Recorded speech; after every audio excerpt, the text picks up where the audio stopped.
Developing story this afternoon, the search is on for a gunman after Fort Smith police say a 16-year-old boy is dead after a shooting. We first told you about this last night on your 5 News at 10. Fort Smith police say the shooting happened yesterday afternoon on the Kelley Highway on-ramp to southbound I-540. The boy was taken to a local hospital and later died from his injuries. No arrests have been made, and investigators say they're not going to release any additional information while the investigation continues.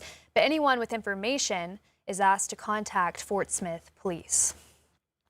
Well, a jury trial for Andrew McGann has now been scheduled for next spring in Washington County Court. He's the man accused of killing 2 people at Devil's Den State Park last summer.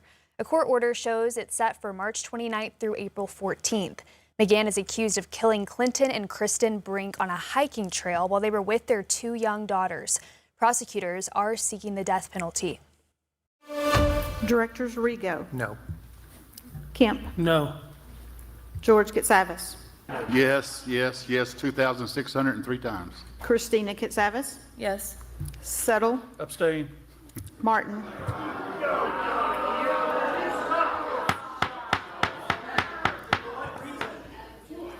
Martin. Yes. The motion is defeated with 3 in favor, 2 opposed, and 1 abstention.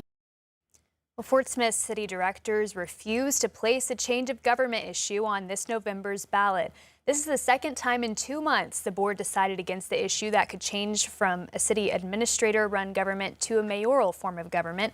If there is going to be a vote on this November, it'll have to come from a petition being circulated. Organizers of that petition say they have more than enough signatures to get the issue on the ballot. The Arcoma City Council voted to give the mayor temporary authority over employment decisions involving the police chief and assistant chief. It comes 2 weeks after both were placed on paid administrative leave. We still don't know why. Tensions from the meeting followed Mayor Bobby Weatherford outside as we tried to interview him. We asked what those incidents were and why Chief Michael Ivey and Assistant Chief Mallory Speaks were placed on administrative leave 2 weeks ago. There are certain issues that were brought up. What issues? I'm afraid that's not public. We now know Chief Michael Ivey has filed a lawsuit against the town. He told 5 News he sought a temporary restraining order against the board, but said a LaFleur County district judge did not grant that request. He said the case is pending with a hearing scheduled for later this year. The city of Gravette has a new fire chief, Joey Buquette. He's been serving in an interim role since January following the death of Chief David Orr last year. City leaders say during this time he has assisted in improving organization and communication within the department. Well, Fayetteville city leaders have released their 2026 Housing Assessment and Action Plan, a report looking at housing needs across the city. The plan focuses on expanding housing options that fit residents' needs and budgets. It sets 3 major goals: developing a long-term funding strategy, expanding shelter capacity, and updating the city's comprehensive plan. The city also wants to encourage more duplexes, townhomes, and accessory dwelling units while identifying vacant properties that could be rehabilitated and returned to the rental market. It's not only to accommodate, new people that are coming in. It's also about your neighbor that you've known for a number of years who, the rent has gone up on their place and they're looking for something. Maybe they're looking to downsize, maybe they're aging. I think there are a lot of different use cases that you could think about. The reason why somebody needs a new home in Fayetteville. Well, city leaders chose a 3-year plan instead of a longer timeline, saying Fayetteville's housing market has changed rapidly in recent years. They want flexibility to update their approach as needed. Well, the state of Arkansas can now skip some federal education hurdles, giving state leaders more control over school funding. The U.S. Department of Education approved Arkansas's Returning Education to the States waiver. The approvals put more control over federal education funds within the state, allowing leaders to reduce administrative requirements, streamline funding, and increase flexibility for rural districts. Governor Sanders says this means more resources can pour into classrooms.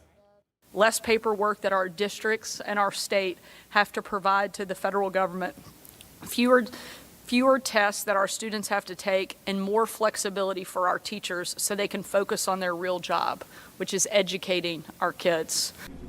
Education leaders say the waiver will reduce duplicate reporting and give schools more flexibility that could, in part, improve outcomes. Arkansas is the 5th state to be granted the waiver.